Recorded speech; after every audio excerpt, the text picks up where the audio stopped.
Hi guys, it's Lorian from Fertility. So I actually wanted to add all the questions onto our website, but I thought that it might be nicer to have a video instead. So here I am again. I'm trying to keep it short, but it's me, so I usually tend to tell long stories, so I'll try.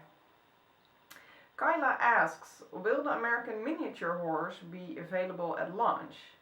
Well, we've only received the grayscales pretty recently, actually. I think it's about 1.5 months ago or something. And with the whole launch coming up, we haven't had time to work on them yet. So they will not be there. Will the horses be getting personalities and daily horse events in the future? Well, I'm not really sure what you mean with daily horse events yet. But the personalities are definitely something I'm working on, but that's behind the scenes and it's further ahead, so it won't be there at launch, but we will definitely add that in the game at some point in the future. Will it be harder to get tokens and level up after launch? Well, I suppose with tokens you're talking about the tickets, delta points and coins. Well, it won't be harder, but it will work a little bit differently. So you won't get the same kind of reward each time you level up, but each level up will be a little bit different. So at some point, for one level you might get a stable, for another level you might get some coins or delta points, so it'll differ a bit. And and also we're going to add in the achievement system. We mentioned that in the Kickstarter. So when you have bred 5 foals, for example, you might get an award as well. So we have different kinds of ways to get tickets and that kind of stuff. And will it be harder to level up? Well, the game remains pretty much the same, so maybe it's going to make it even easier when we have all the new features added in. Not everything is added in yet, but we're definitely working on that. So at least it will be similar to how it's working already. Will the foundation stock be different after launch? Well, definitely, because we had some errors in the beginning. For example, I think it was the gypsy horse. They had the picture of a cream horse, for example, but the genetics underneath had the genetics of the bay color, for example. And we only figured that out because a lot of people bred with those foundation horses, and everyone mentioned that, like, oh, the parents are both cream, and everyone has foals which are bay or black. So we were like, okay, let's just check this, and then indeed we made a mistake. So that kind of stuff happened in the beginning, and now we are trying to adjust the new foundation stock. So some colors that are now rare, which shouldn't be, that should be fixed. And also, yeah, I think it's more fun to have new foundation horses because a lot has changed. And for all the people who've been here for the last 1.5 years, they have something new to look forward to. So it won't be the same, so you cannot use the same foundation stock anymore. Which is also one of the reasons why we cannot bring horses to the new game, because the whole foundation stock will be a new foundation, so then the whole pedigrees wouldn't add up and stuff. Let's see, what else do we have? Maggie asks, are you going to add breeds like the American Saddlebred? And then Ashley also asks, as of right now, how many breeds are planning to be added? So I'm going to tackle them both at the same time. The American Saddlebred will probably be added because we really want to add all breeds actually. And there is still some stuff going on between an actual breed and what is a registry. But then again, even though if the horse is actually from a registry, for example the Dutch Warmbloods, a lot of people call them a breed, but they're actually not really. And then, but still people want to have those horses, so we're sometimes kind of figuring out how to add that in. But then again, we do want to add all of the horse breeds, and I believe there are more than 300, so we have a long way to go with about 18 now.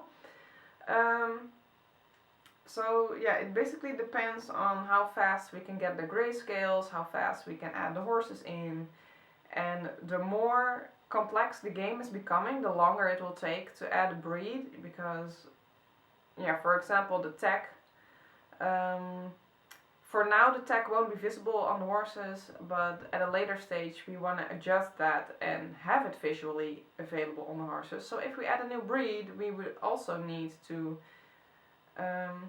adjust all tech so it fits that horse. So like it fits on the image, if you understand what I mean. And that takes time, so yeah, it really depends on how fast it all can go. But for now, I think we have about three horse artists who make the grayscales. Then I usually do the anatomy check together with Tamara, and then Tamara and another artist who recently joined are coloring and drawing all white patterns. So we have quite a big team now, but for 300 breeds you still need a lot of manpower to get that done. So yeah, it basically just it depends on how fast we can get it all in there. So I think it also answers the question after this, because she says, one question I have is about horse tech. Right now you can't put on stuff like halters and bridles, but my question is, when can we do that? Or when we can do that, will we be able to see the tech on our horses? So, like I mentioned, you won't be seeing it on the horse, but we will work towards that. So in the beginning you will only see the tech item somewhere on the horse profile, like equipment, and then you'll have the saddle, bridle and stuff beside it. But we're working towards adding them, but I think this week a new artist will start drawing tech, so it will still need to be drawn, all of that. Yeah, leaving us with not enough time to have them adjusted on the horses. Let's see. Ashley, will there be an option to buy backgrounds for either our profile or horses? We haven't really thought about the profiles actually, so that might be an idea for later. The backgrounds for horses though, we will definitely add that. So when the Kickstarter started, we really wanted to add in like the location-based backgrounds. So for each continent you would have the right background, and then it also gave us the idea to have more of those, so we will probably have Chutcat draw those and then add them into the game later, and they will be in the Delta store probably for Delta points, and the simpler backgrounds will probably be available for coins as well. Also, the game will be free to play, and then the decorations will be available for purchase with Delta points mostly, so we can still get some money from the game, and that will allow us to add more art to the game, and also the development of course, because there's still a lot that needs to be done. Let's see, so Ashley also asks about clubs. So will clubs give bonuses and stuff? Well, the clubs won't be open upon release yet because it's a bit complicated and we actually don't exactly know yet what we want to do with them. The only thing we definitely know is the clubs will be the ones that will start competitions and events and stuff. And I think it'll be more of like a tiny community within the game. So but we're always open for suggestions for that because it's still kind of in the open at the moment. And then she also asks, do you have any thoughts on being able to edit and customize your estate or clubhouse? Well, this is something that excites me very much because it's really cool to be able to, how do you say that? Yeah, we really want to have a visual stable available. I think we already showed that to one of the first players, I think it was in 2013 or 12 maybe, that you had your profile, your user profile, and then you had a little bit of text for yourself, and then at the bottom you would have your estate, like how you would have created, maybe a little bit like The Sims or top down. It's a bit hard to code for me, so I don't really have experience with that kind of stuff, so for me it's kind of hard. I would probably need someone else to do that. And then, oh, and of course the artwork, because it takes a lot of artwork. Otherwise, you would have like one stable, I don't know, maybe a bush or a tree, a paddock, for example. And we also want to have some variation for that. So Chatcat would need to draw that kind of stuff. So it would probably be something like the current city map, that kind of style. Or top down, because top down is way easier than the whole 3D thingies, or isometric, that's what I was looking for. So it really depends if we could find someone for that, but that's in a later stage. It's not for the next 6 months at least. Simone asks, what health factors will play a role later on? Well, at least twin birthing, because twins tend to give a lot of issues in the horse world. And usually if they know it's going to be twins on beforehand, they will remove at least one of them. So yeah, we want to add in that at least one or even both foals could die during birth, depending on how well it goes. And or at least I actually really want to add that a mare could also possibly die due to complications, because it's realistic, but then again it's a game. So I can imagine that you're not waiting for your mare to die after 16 days of breeding. So that's something that I'm not sure about if we will add that, but then at least one or both foals. So yeah, the breeding would have failed and then you will still have your mare. So I think that's quite a good compromise. Oh, and you also might have noticed the new health tab. So there is some stuff added in there now. And that also should give you an idea of the things that could happen later on. So that kind of thing. Oh, and then the sperm quality and fertility rate that we're working on at the moment. It depends on how fertile your mare is and the quality of the sperm, if the breeding will be a success. So I'm also currently building that, so you will see that in the game pretty soon. Which answers her next question, what health factors will be implemented first? So the first thing will be the whole fertility sperm quality thing. And then you can go to the laboratory to test the sperm quality of the stallion. And then use that information and knowledge to breed with your mares. And then after that I will do the twin birthing issues. And for now that will probably be it, because there's still a long list to go.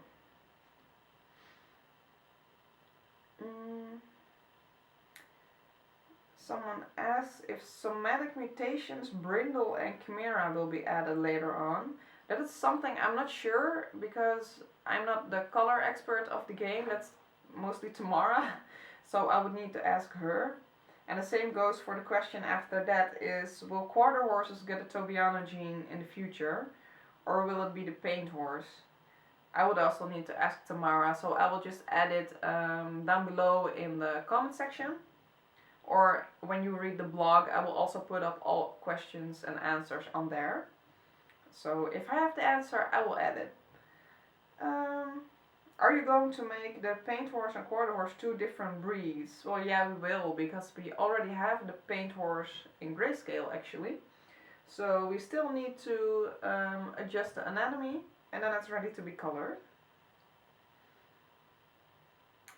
Will there be crossbreeding in the future? And in what amount? So yeah, this is something that always comes back up.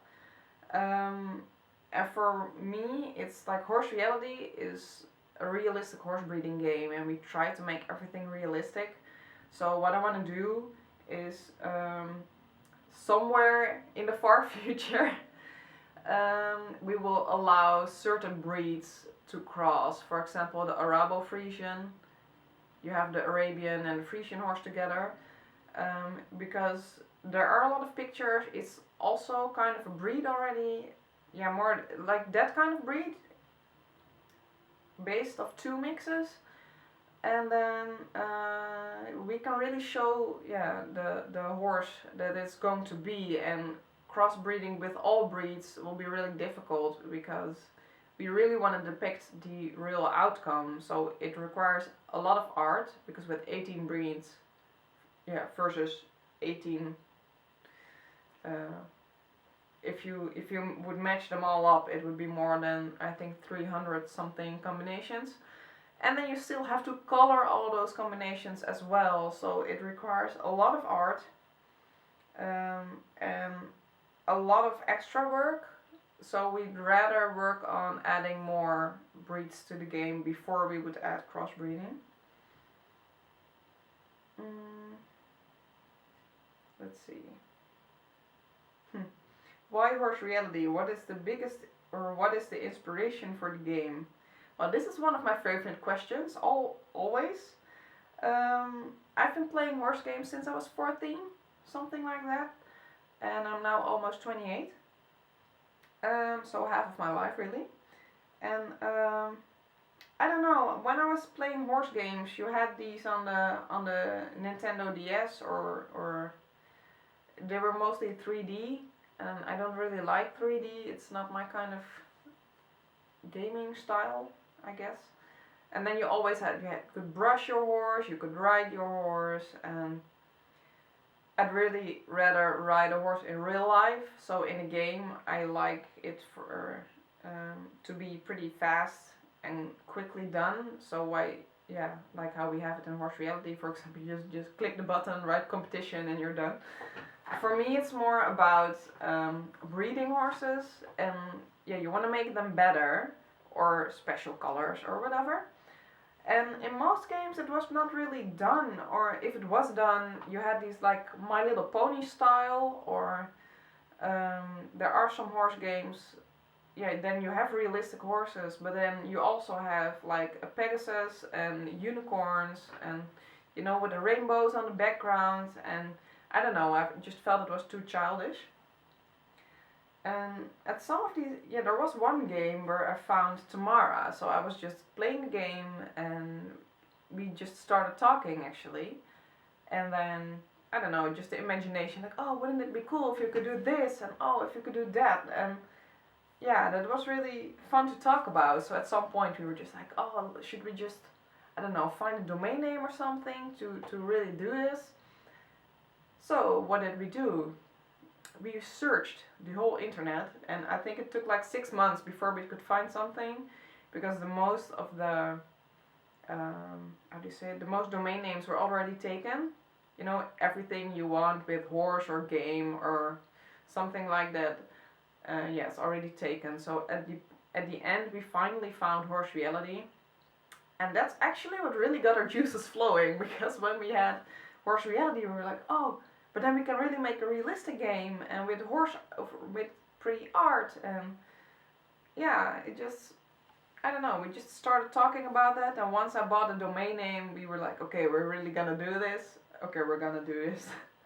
And that's basically the beginning, and that was in 2011, I think, when all the ideas started to come in, and as of 2012, I think we really started building the game. And Tamara had a biology degree, so she started on the research for the horses and the genetics, and how does it all work, and when you train a horse, how does that work, also inside the genetic part. And for me, I basically just started learning to program by making this game. I didn't know how before. So I really learned by trial and error. So I think that's how it's all started. And for the rest of the answers, you will find them on our blog or on our Facebook. I will just post this video on all our social media channels and then upload everything on the website. So see you guys later, and I hope this answers all of your questions. Bye bye!